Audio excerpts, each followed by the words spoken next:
Quem não gosta de uma cerveja, uma picanha e uma xereca, né, cara? Não é isso. É outra coisa. Esses dias um cara meio agressivo chegou e falou assim, CPX é cupincha, né? Eu falei, não. Aí o cara, cupincha, vocês da esquerda, que não sei o quê. É um sujeito bolsonarista, né?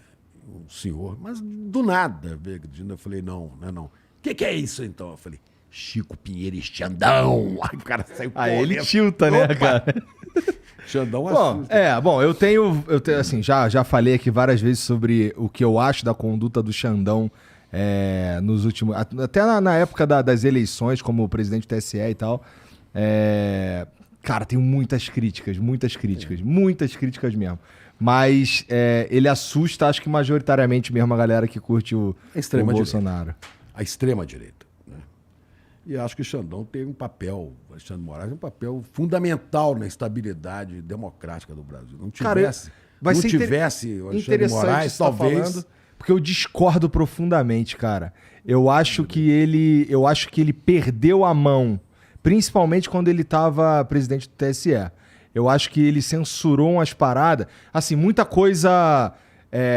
não vou nem dizer que faz sentido, porque eu sou contra todas elas. Mas algumas coisas eu entendo que tem uma base técnica ou um motivo real para fazer isso.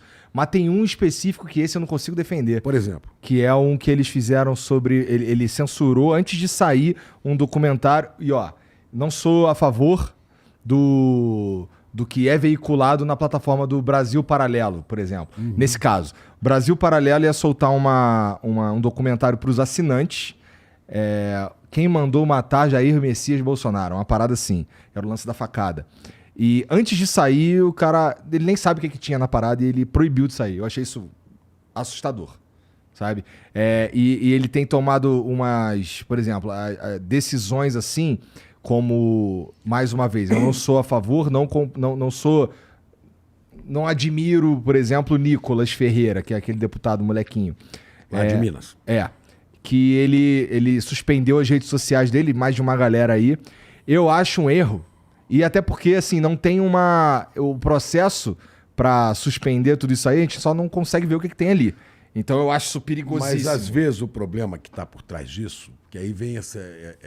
eles gostam da palavra narrativa, né? A narrativa tem que se respeitar a liberdade de expressão. Né? A liberdade de expressão não pode ser uma liberdade tão grande, tão infinita, que não existe liberdade infinita, que permita, no uso dessa liberdade, atentar contra o Estado Democrático de Direito. Não pode. Tá. Aí não pode. Até porque é crime.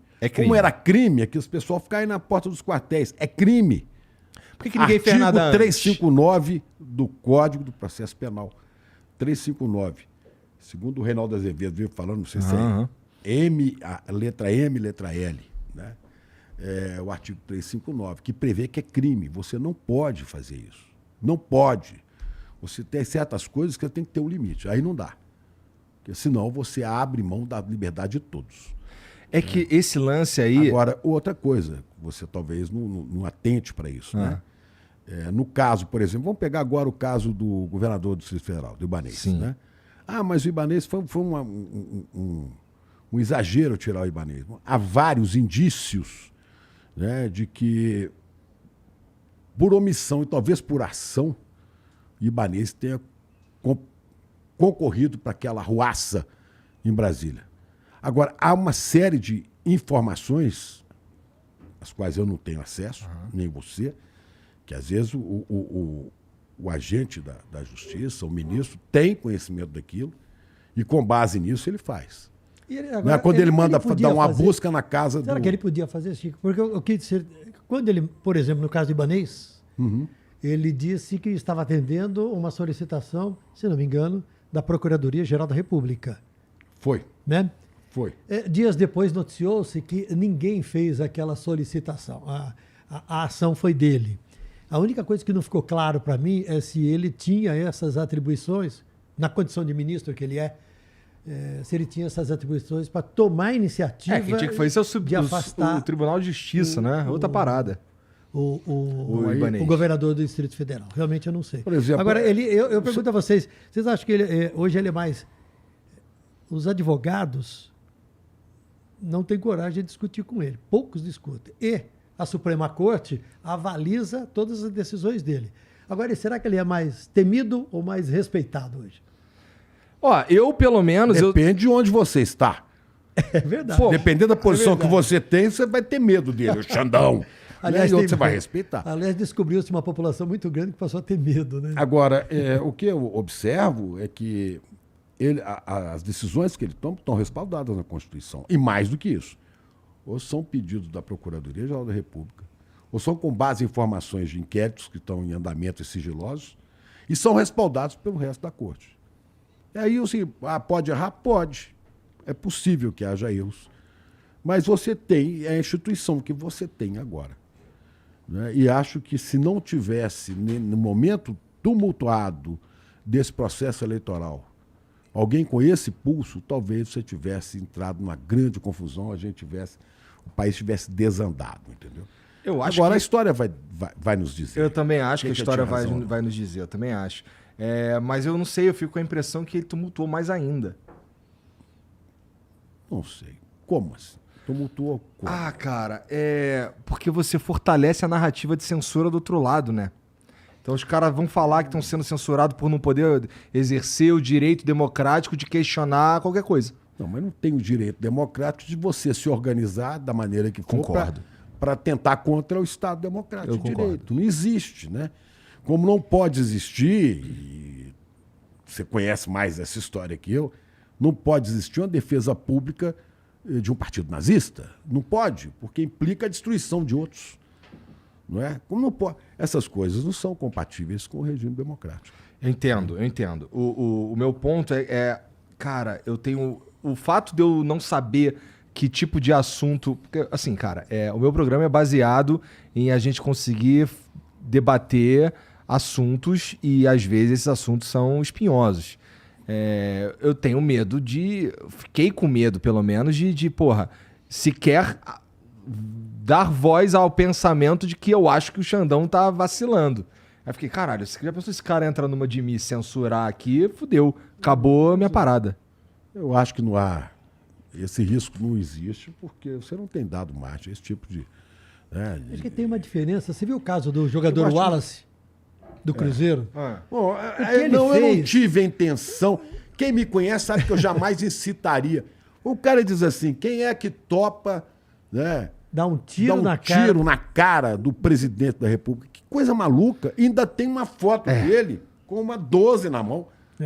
Mas quem me conhece sabe que eu jamais incitaria alguém à violência. Cara, o cara está pregando um ato terrorista contra um presidente da República, fosse quem fosse, né? Então isso aí não tem jeito. Não tem jeito. Tudo bem, né? eu tô falando... E o cara é um formador de opinião, querendo ou não. Ele é da seleção brasileira. E como é que foi participar ativamente da campanha do Lula, cara? Mas antes de mais nada, que a gente brincou aqui com o CPX, né? A minha homenagem aqui que eu estou fazendo ao pessoal do Voz das Comunidades, né? Nosso amigo Renê Silva, lá do Complexo Alemão. É homenagem mesmo, porque é um jornalismo que eu, Tramontina, criados na grande mídia, né? A gente sabe a importância desse pessoal, desse jornalismo alternativo nas comunidades. São muitas, viu? São muitas. Né? Lá em Belo Horizonte, onde eu morava, tem a Rádio Favela, do Complexo da Serra. Eles nunca têm voz, eles nunca são ouvidos, nunca são respeitados. Então, a presença de algum tipo de comunicação feita a partir da visão deles e da vida deles é muito importante. Então, é uma homenagem mesmo, né? E eu uso com o maior orgulho isso aqui, porque assim, esse pessoal tem que aparecer, porque eles... no nosso tempo aqui do SPTV, meio-dia, né? Eu me lembro de Maurício Soares, que era o nosso diretor, falando assim, o jornalismo sempre viu as periferias, as favelas, de fora para dentro. Muitas vezes acompanhado da polícia quando fazia incursões ali. É a visão partilhada pela visão do poder, de qualquer maneira, seja ele arbitrário ou não.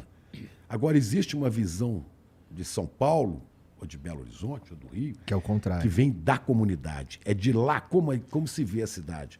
E é nessas comunidades que as pessoas se instalam com esse tipo de jornalismo e contam a sua realidade, que o Brasil precisa conhecer. Né? Então, é uma coisa que eu acho assim, uma grande novidade, né? E que as redes sociais. É uma das vieram- vantagens das redes sociais, Pois né? De as pessoas, a gente conseguir... bom, a mera existência desse programa aqui só é possível por causa da internet e das redes sociais. Eu acho que eu jamais teria a liberdade que eu tenho de estar tomando um negocinho aqui junto com vocês numa Isso aqui TV. É um Guaraná, hein? É um guaranazinho, um guaranazinho. Licorzinho, docinho. Então, pô, eu acho, eu acredito muito nisso, acredito de verdade. Tanto que, bom, apesar de eu falar Isso é que... democratizar a informação. Né? Apesar de eu falar que várias vezes, tem muita gente que não sabe que, pô, a gente tomou iniciativa no ano passado, no início do ano passado, na verdade no final do retrasado pro começo do ano passado, de fazer um estúdio lá no meio do Capão Redondo. Então hoje tem um programa lá que acontece no meio do Capão Redondo. Cara, é um estúdio lindo, assim. Ele é uma casa bem grande, um sobradão que o tiozinho lá tinha. E ele não estava usando a parte de cima. Aí a gente alugou, reformamos algumas áreas e tal. Fizemos um estúdio lá, maneiro. Ele parece um aquáriozão, assim. Tem umas janelas, as paredes são todas de vidro. E quando os programas acontecem de dia, lá dá pra ver a favela toda lá de fora. À noite dá pra ver todas as luzes e tal. E o Ferrez, que é quem apresenta lá... Grande Ferrez. Então... O Ferrez, que é quem apresenta lá, ele, pô, leva lá... O Haddad foi lá, sabe? Eu acho... Vou usar uma palavra bonita, hein? Acho disruptivo levar esses caras lá na favela, sabe? O cara, ele vai entrar lá na favela pra participar do programa. Eu acho... Porque ele cara, esses caras, ele tem que entender como é que é a parada mesmo, sabe? Então ele leva pessoas lá que... Provavelmente, assim, algumas pessoas lá que não estão acostumadas com esse ambiente... E eu tento, pelo menos eu gosto de acreditar que eu faço a minha parte pra amplificar essa voz que realmente ela não é muito ouvida.